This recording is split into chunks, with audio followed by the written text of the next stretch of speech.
That's my blind ex-girlfriend painting our logo. She's like, "When am I painting, honey?" I'm like, "You're painting something special, babe. Just follow the instructions of your what do you call that? Braille painting." Yeah. No. Yeah. It's a paint by numbers. Yeah. Like I don't know how blind people paint, but yeah, something like that. Carefully. They paint carefully. Hey, welcome to Spitter Swallow Beer Reviews, drinking and thinking. I'm Shagdog. Jammer fan here. All right, and we're drinking and thinking. Oh, they would have twisted it. My hands are so weak, I usually can't twist bottle caps off. I have to use the. But Nice. this episode, we're talking about Jeopardy. Jammer fan wanted to talk about Jeopardy. The show. I don't think I'm quite as a Jeopardy master as you, and I didn't cheat because I wanted to do some guesses. My first guess, and you can cheat if you want, Shagdog, but the year Jeopardy started, I have some ideas, and I want. Do you know this offhand?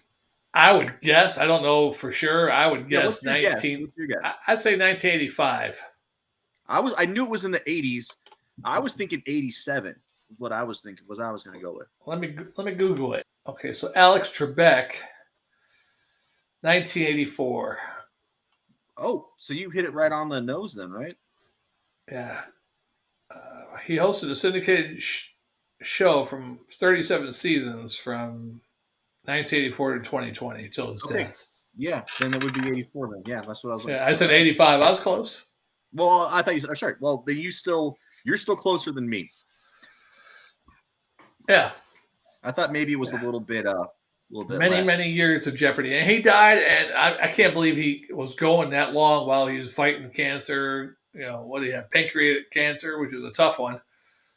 But he looked good. I mean, it looked great, but he was still looking all right all the way up to the end. I guess he did his final show and then died like a week or two later. So what's your top Jeopardy memory? Let's start with that. You go first. If you were just to be like a memory in your life that relates to Jeopardy, could be childhood, could be recent. What's your top Jeopardy memory? I really don't have a. One thing I remember is there's this Chinese or Asian guy on there, and he was fast and, was picking the subjects. I'll take ancient Greece, 500.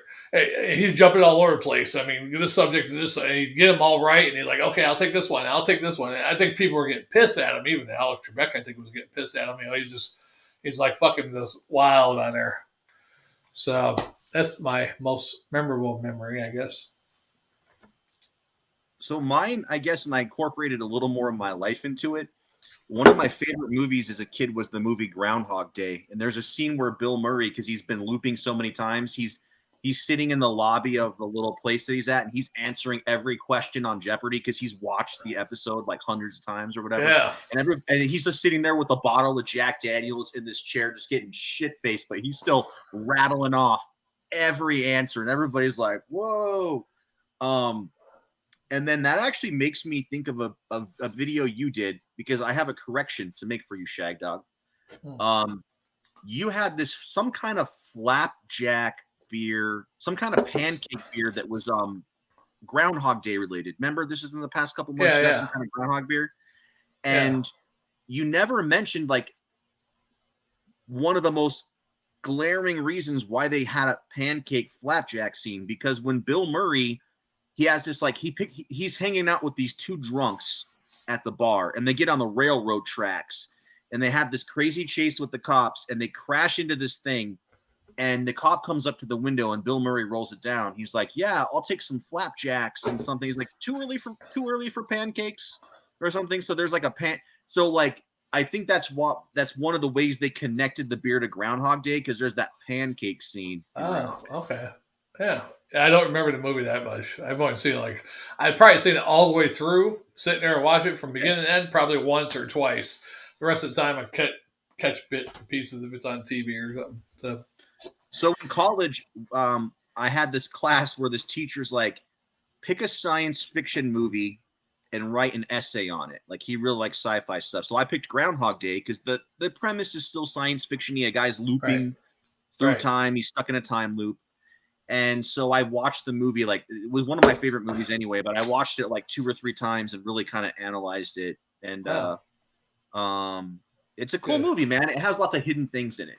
So what's that got to do with Jeopardy again? There's a Jeopardy scene in Oh Groundhog yeah, Day where right. he's been looping around. See, He's watched. My mind's looping. I forgot you said that. I went back. So everybody thinks because he's watching it live with like a group of seniors in this, in a hotel like rec room. And you could do that now, actually, because it's pre-recorded. If you're in the live audience, you could write down all the answers, and then you could go to a bar, and when they actually, if any bars actually show Jeopardy these days, but and it's just blurting out the questions. I used to play trivia at a bar, and I hated it because people that didn't play would be in there.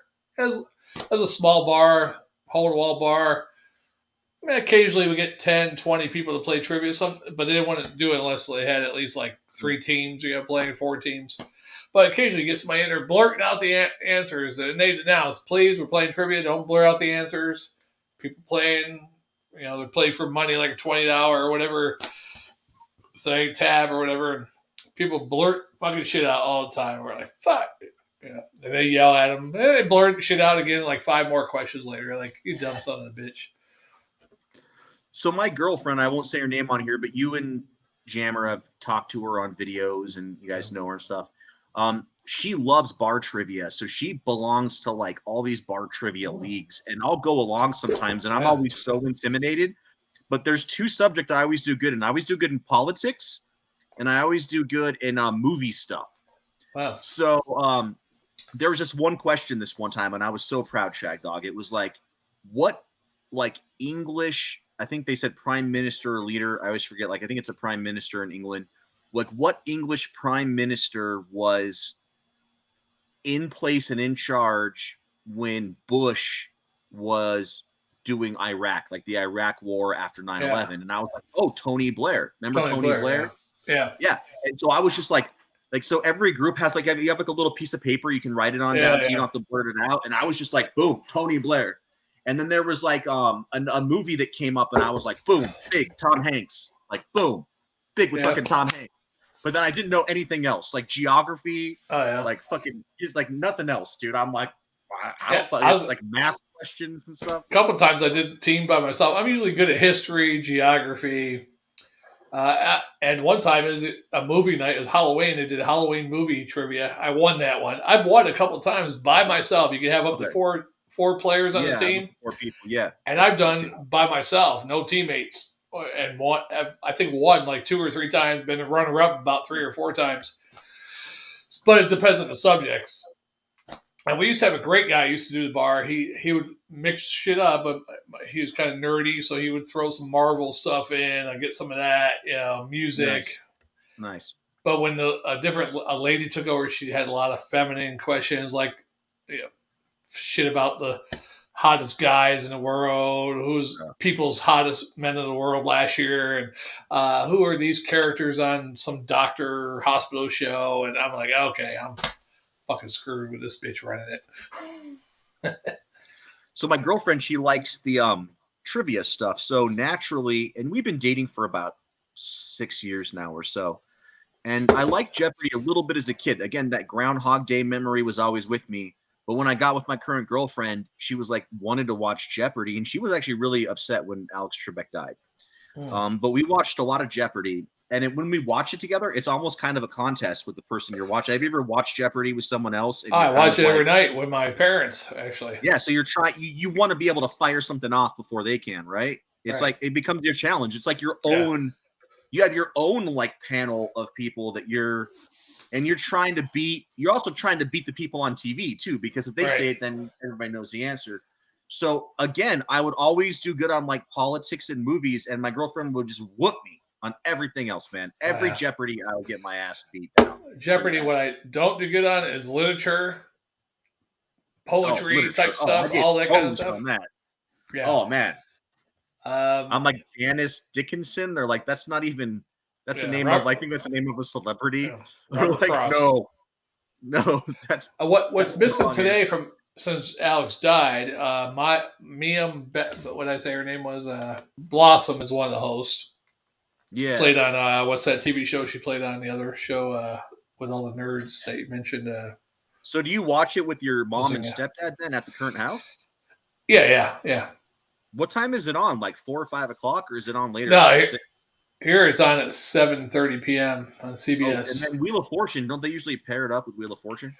Yeah, Wheel of Fortune's on first. Yeah, I watch that too. Now I don't watch it as much now since I work graveyard shift. I don't wake up till 8 o'clock. 8 That's o'clock what I was now. gonna say. Like you probably don't get to catch it very Yeah, much with them. But occasionally I might wake up early and watch it, but Mayim Bialik or whatever heck her name is, yeah, Blossom. She played on Bazinga Show or else called the Nerds. Big Bang Theory. Big Bang Theory. Yeah, she's one of the hosts, and Ken Jennings, who's one of the biggest winners in Jeopardy history. He's the Yeah, other host. Ken They Jennings, take turns. I remember when he was on his roll, just like slaughtering people, dude. It Yeah. was like this dude's like unstoppable. Now this year's, yeah, I like him better than her. She gets a lot of flack for what she wears, and just the way when someone gets it wrong, or they all get it wrong, and she's like, "No," and she says what the answer is. It's just she sounds condescending a little bit sometimes. I don't know.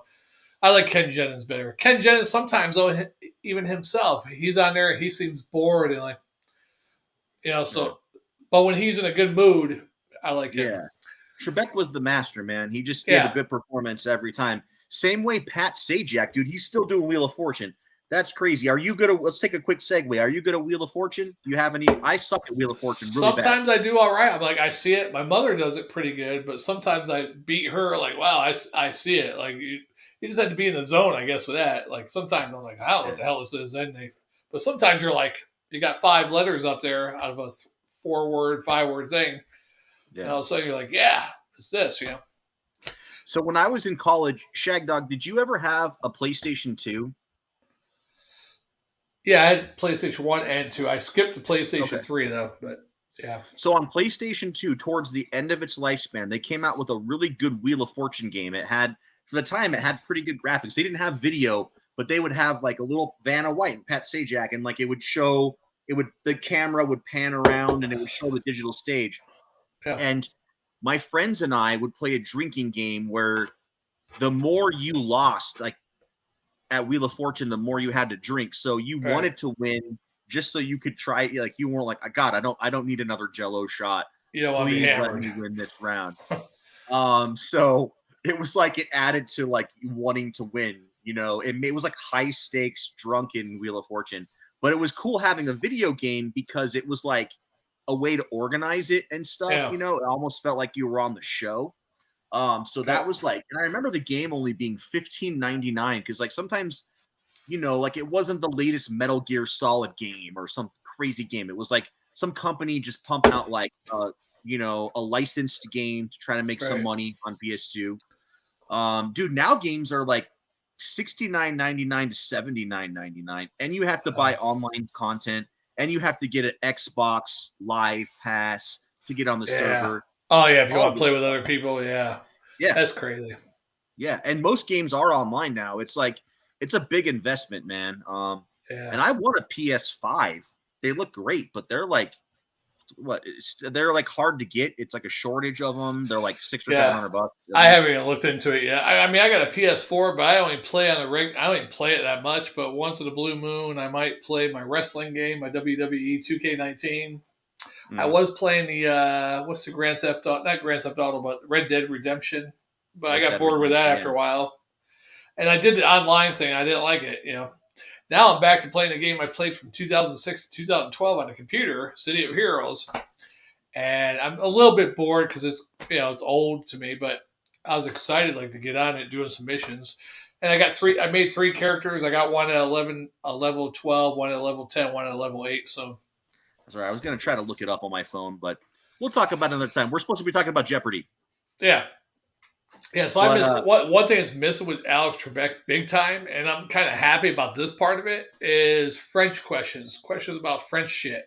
Because I think Alex liked doing the French, I think he did, yeah. And they don't ask as many French questions now, so I'm thinking that was an Alex Trebek thing. Yeah, or just worldly, some of the worldly questions, particularly involving like Europe, Yeah, I think some of those. But he was big on France. Obviously. Yeah, the French questions. But sometimes there'd be some asking about, I guess this was a French question, but I remember one about the Rhine River. Have you ever heard about the Rhine? Rhine. Like it feeds through a lot of the wine areas and regions in France, and there was some question about like what river flows through this wine region of France or something. So yeah, there's some like geographical questions. It may be linguistic. It may be like the literature stuff, man. Like I don't know how people know these literature questions. You'd have to be like a English major, right, or a librarian or something. Read books all the time. I don't know. Oh, excuse me. It's just like anything that you like, and you look. Say like back in my young days when I liked football, I'd get the newspaper. I'd read the box scores all the time. I'd check each game. Oh, this game, this running back had this many carries for this many yards, and this running back, and it just stuck in my head, of which running back was what. I knew all the players. Now, since I grew up and I went in the Army, I watched less and less football. As I got older, I worked night shift, watched less and less football. I rarely watch football now. I might watch a Cowboys game once in the blue moon. Yeah, that's about it. Yeah, I suck at football now. Football knowledge. I watched a lot of sports as a young kid, but I don't really watch a lot of sports now. I mean, I like to follow home teams and stuff, but yeah, on the sports trivia, I can't really keep up if it's old stuff, like stuff from the 80s, they're talking about basketball players. There was a Joe Montana question I got on Jeopardy one time. It was like this quarterback, was like a famous quarterback from the 90s that pplayed for like the 49ers or something. It was like a Joe Montana kind of question. I was like, Joe fucking Montana. Yeah, even the civil ones Jeopardy do. These are the Dolphins of this city in Florida. Real easy stuff. Miami, But if they did some like NHL stuff, like say the newer hockey teams, like whatever hell Las Vegas are called, and these other new ones, I wouldn't know them. Now if they said Montreal, Montreal Canadiens, all the old school teams, I would know. But my girlfriend likes trivia a lot, and recently we're on Netflix. Do you have Netflix, Shagdog? I forget if you have Netflix or not. Yeah, I got it. Well, yeah. So there's an interactive trivia game on there now. Did you see that? It popped up a couple weeks ago. I got to look that up. So I think you have to have an interactive. You have to have a Fire Stick or a smart TV that supports interactivity. Okay. I remember we got a new Fire Stick 2 years ago, but before that we had a Fire Stick, and remember that show Black Mirror on Netflix? Yeah. They had an episode where it was interactive. Yeah, and we couldn't watch it because our thing wasn't interactive. So now we have interactive. So it'll let us play it. I forget the name of it, but if you just Google like Netflix trivia show, it's like a trivia show that you play. Oh, okay. You're not playing against other people though, are you? No, you just play. It's like a single player thing. Oh, okay. So I like your girl. Does she have a sister? She actually does, and her sister's a little older, probably closer to your age, but I think her sister's married though. So you're gonna have to hope that guy, shovels off or something. I bought singles every day after work, so I was like keeping that the sales going. I would start buying the ones that weren't selling, because I was trying to like manage the singles rack, Your voice got muffled, and you said. It was weird. You got to watch that. If it comes out like that later, you watch that 32-minute mark. What your voice got muffled and it went deep. So I'm trying to sell the ones that it was really weird, like Stranger Things type weird. Oh, maybe it was some kind of weird internet thing. Let's do it, man. Well, we'll finish it out. Jinking and Thinking part 3 of 3. Here we come. We'll see you on the next one. See you on the next one.